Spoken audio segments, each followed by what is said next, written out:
உங்க இசை ரொம்ப பிரமாதமா இருந்துச்சு. கொஞ்ச நேரத்துல என்ன மறந்து நான் எங்கெங்கயோ போயிட்டேன். உங்க விரலால நீங்க வீணை மீட்டல, ஐ மீன் என் இதயத்தையே மீட்டிட்டீங்க. அது எப்படி நான் பாராட்டுறதுன்னு எனக்கே தெரியல. Really thank you sir. ஐயோ விக்க போகுது, இந்தாங்க பிடிங்க சாப்பிடுங்க சார். பயந்து சுபாவம், அப்படி தட்டப்படாது.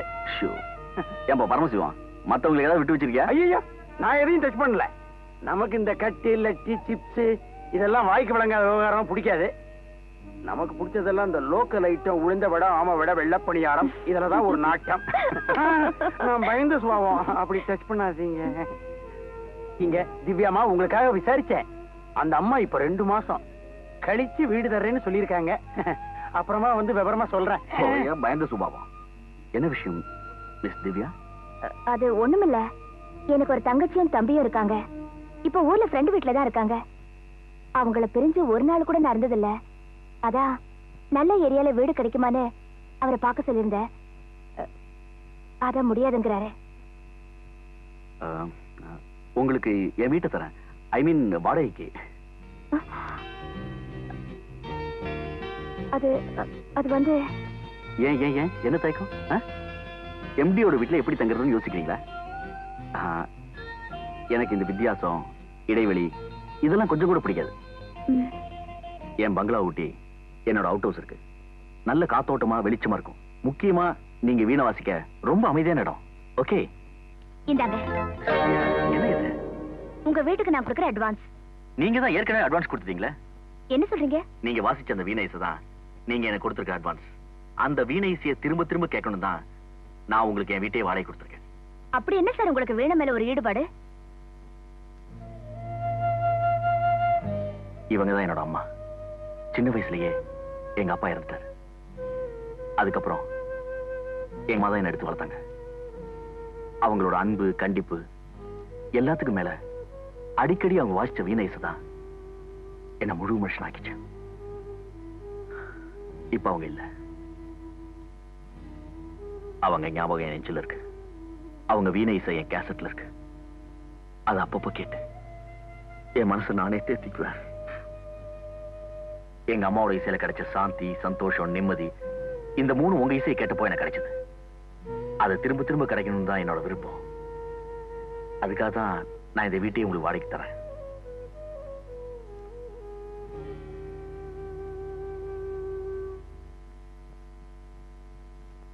Miss Divya, you are right. நீங்க சொன்ன மாதிரி தான் நடந்திருக்கு. இத பாருங்க. நான் எம்டியை பார்க்கணும். எஸ், இந்தியன் டிரான்ஸ்ஃபார்மர்ஸ் தானே? Okay, thank you. என்ன திவ்யா ஒரே பதட்டமா இருக்கீங்க? சார், நம்ம கிளர்க் முகேஷ் இல்ல? ஆமா. ஒரு ஃபோர்ஜரி பண்ணி 25,000 ரூபாய் கையாடல் பண்ணிருக்காரு பாத்தீங்களா?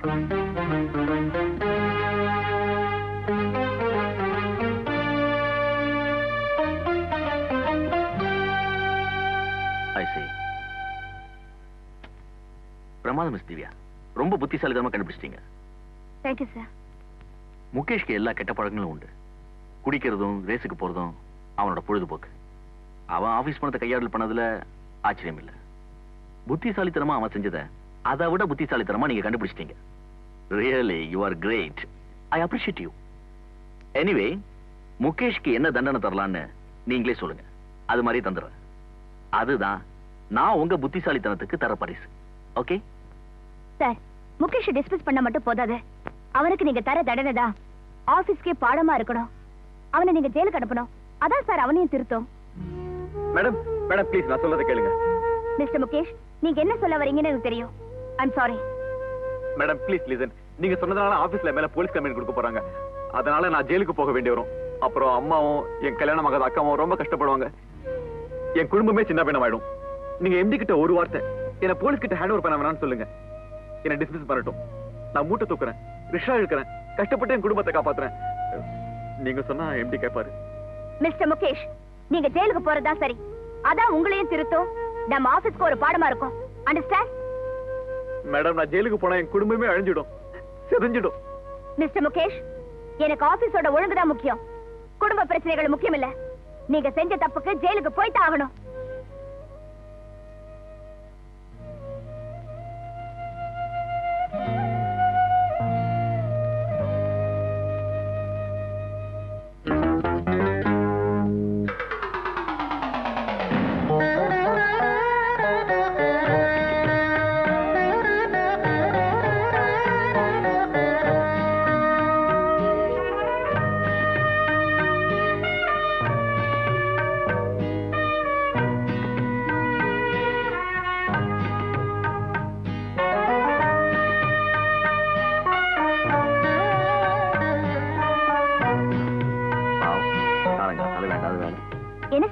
நீ கோலம் போறதான் சொல்றேன். இப்படி உருப்படாத வேலை செய்யறதை விட்டுட்டு கொஞ்சம் நாட்டு நடப்பு கவனி. அட்லீஸ்ட் என் ஆபீஸ்ல ஏதாவது கவனிக்கலாம்ல. கோலத்தை பத்தி உங்களுக்கு என்ன தெரியும்? வெண்மையான பெண்மை மனசோட பிரதிபலிப்பு தான் இந்த வெள்ளை கோலம். இதுல இருக்கிற ஒழுங்கும் அழகும் ஒவ்வொரு பெண்ணோட வீட்டு வாசல்ல மட்டும் இல்ல, அவளோட வாழ்க்கையிலயும் இருக்கணும், தெரியுமா? பிரமாதம். விட்டா கோலத்தை பத்தி ஒரு பெரிய செமினாரே நடத்திடுவோம் போல இருக்க. சரி, போட்டதான் போட்ட, கொஞ்சம் ஒழுங்கா போட மாட்டியா? இந்த மார்கழி மாசத்துல வயசான கிழவிங்க போடுவாங்களே நெடுங்கிக்கிட்ட, அது மாதிரி இல்ல போட்டிருக்க. என் கோலத்தை கிண்டல் பண்றீங்களே, இந்த மாதிரி ஒரு கோலத்தை போட்டு காமிங்க பாப்போம். ஒண்ணு என்ன, 1000 போடுவேன்.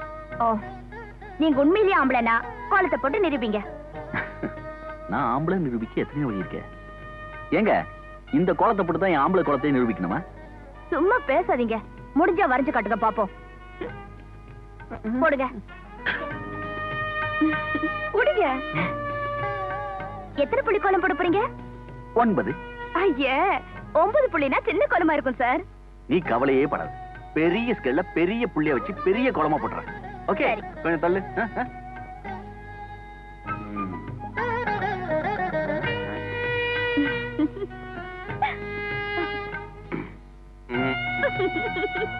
கோலமே போட தெரியல உங்களுக்கு. திவ்யா, நான் ஒரு புதுமை விடு.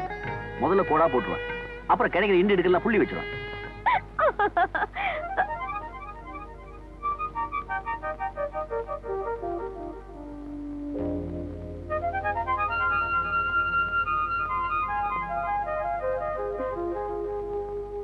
திவ்யா, உன் காலடி சுவட்டுல கூட கவிதையை பாக்குறனா? உன் கோலத்தை ரசிக்காம இருப்பேனா? என் இதயத்தை அதே கோலப்படியால சொல்லணும் தான் விளையாட்ட பேசுறேன். I love you. அம்மாவோட இசை மட்டும் இல்லை, அவங்க எடுத்து உன்னாலதான் நிரப்ப முடியும். தாய்க்கு பின் தாரமா உன்னோட கணவனா காலமெல்லாம் ஒரு இசையை கேட்டுக்கிட்டே வாழணும். இதுதான் என்னோட ஒரே ஆசை.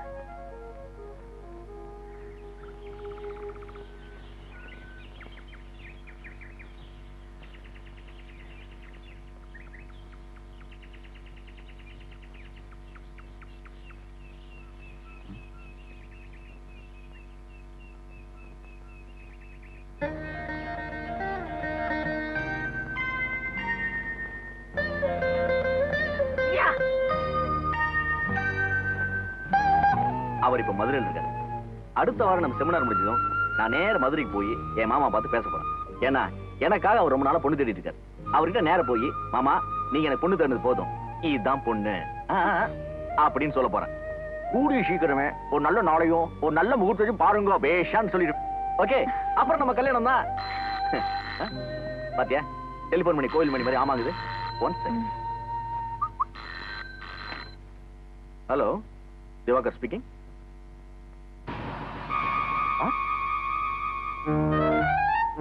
அப்படியா?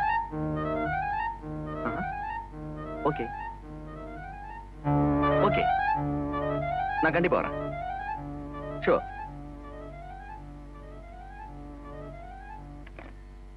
யார்கிட்ட இருந்தது போன் வந்தது? நம்ம மேனேஜர் தான். முகேஷ் ஜெயிலுக்கு போன அவமானம் தாங்காம அவனோட அம்மாவும் அக்காவும் தற்கொலை பண்ணிட்டாங்களாம். என்ன சொல்றீங்க? ஆமா, நாளைக்கு ஈமக்காரி முகேஷ் பரோல்ல வரான். நம்ம ஆபீஸ் சார்பா நானே அதை கலந்து போறேன். இது முகேஷ்க்கு நான் தர மன்னிப்பு இல்ல, நம்ம எக்ஸ் ஸ்டாஃபோட குடும்பத்துக்கு நான் காட்டுற மரியாதை. டெலிபோன் மணி கோயில் மணியா மாறலீங்க, சாவு மணியா மாறிடுச்சு.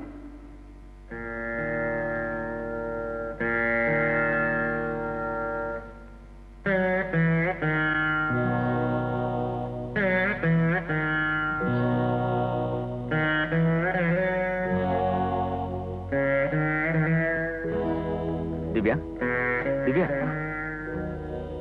ஈம காரியம் எல்லாம் முடிஞ்சதா? முகேஷ் வந்திருந்தாரா? முகேஷ் தான் கொள்ளி வச்சான். நான் அவனுக்கு ஆறுதல் சொன்னப்போ இந்த லெட்டர் உங்ககிட்ட தர சொல்லி கொடுத்தான்.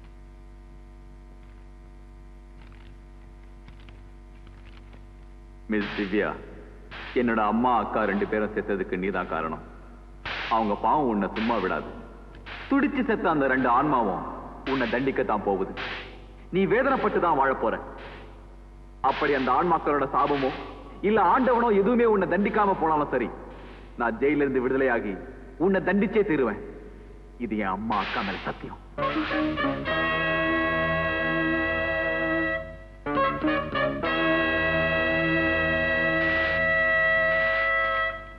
ராஸ்கல். அவனுக்கு கில்ட்டி கான்ஷியஸ். அவன் செஞ்ச தப்பால தான் அவன் குடும்பமே அழிஞ்சது. அது அவனால ஜீரணிக்க முடியல. அந்த பழிய உன் மேல போடுறான். அதுக்கு நீ என்ன பண்ணுவ? அவங்க சாவாங்கன்னு தெரிஞ்சா நீ முகேஷ் ஜெயிலுக்கு அனுப்பணும் என்கிட்ட சொன்ன? Okay okay, take it easy, leave it. எனக்கு செமினார் டைம் ஆச்சு, நான் கிளம்புறேன்.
திவ்யா, உங்க மனசுல இருந்த குழப்பத்தினால உங்க மூளையில அதிர்ச்சி ஏற்பட்டிருக்கு.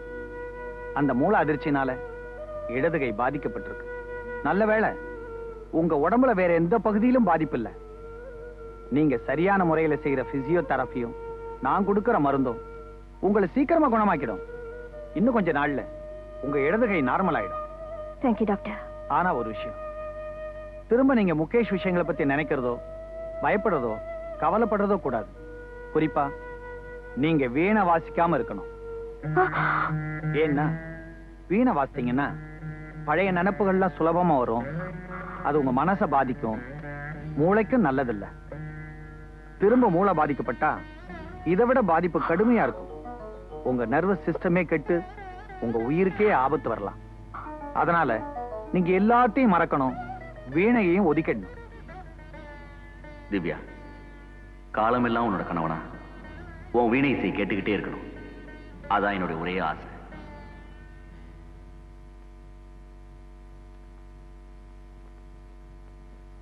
திவாகர பாத்தியா?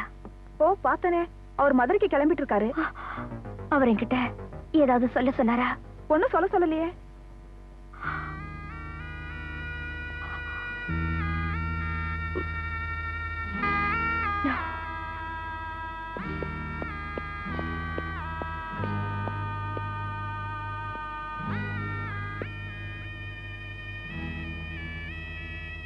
என்ன நீங்க எதிர்பார்க்கல இல்லைங்க. எனக்கு ஸ்ட்ரோக் அட்டாக்கே நான் படுத்துட்டு இருக்கும் போது கூட நீங்க வந்து என்ன பார்க்கவே இல்லை. 4-5 நாளா நான் தூங்குற சமயம் பார்த்து சூர்யா கிட்ட நிலைமைகளை தெரிஞ்சுட்டு போயிருக்கீங்க. என்ன பார்த்து ஆறுதலா பேசுறதுக்கு கூட உங்களுக்கு டைம் இல்லாம போச்சு. இதுக்கெல்லாம் செமினார் கான்ஃபரன்ஸ் தான் காரணம்னு நினைச்சேன். ஆனா இப்ப என்கிட்ட சொல்லாம கொள்ளாம மதுரை கிளம்பிட்டு இருக்கீங்க. எங்க இப்படி எல்லாம் நடந்துக்கிறீங்க? இப்ப என்ன நடந்து போச்சு? இத பாருங்க, நான் மறுபடியும் வீணை வாசிக்க முடியாதுன்னு பயப்படுறீங்களா? வீணை போன எனக்கு நான் உயிரோட இருக்கல. இந்த நோய் ஒன்னும் நிரந்தரம் இல்லையே. இன்னும் கொஞ்ச நாள்ல சரியாயிடும். நம்ம கல்யாணத்தை எதுவுமே தடுத்து நிறுத்த முடியாதுங்க. திவ்யா, என்ன நீ மறக்கிறது நல்லது. நான் காதலிச்சேன், கல்யாணம் செஞ்சுக்க ஆசைப்பட்டேன். எல்லாமே உன் வீணை செய்யத்தான். இப்போ அது உன்கிட்ட இல்ல.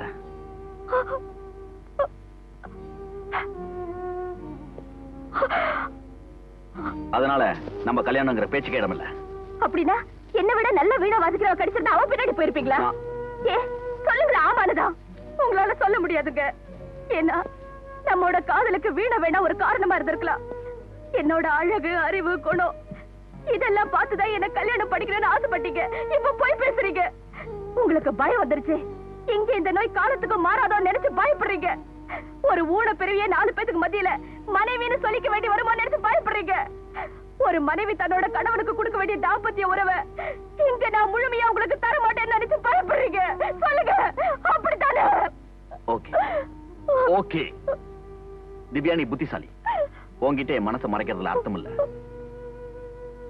நான் ஒரு சாதாரண மனுஷன் தான். ஆனா உனக்கு மட்டும் ஏன் திடீர்னு இப்படி நடக்கணும்?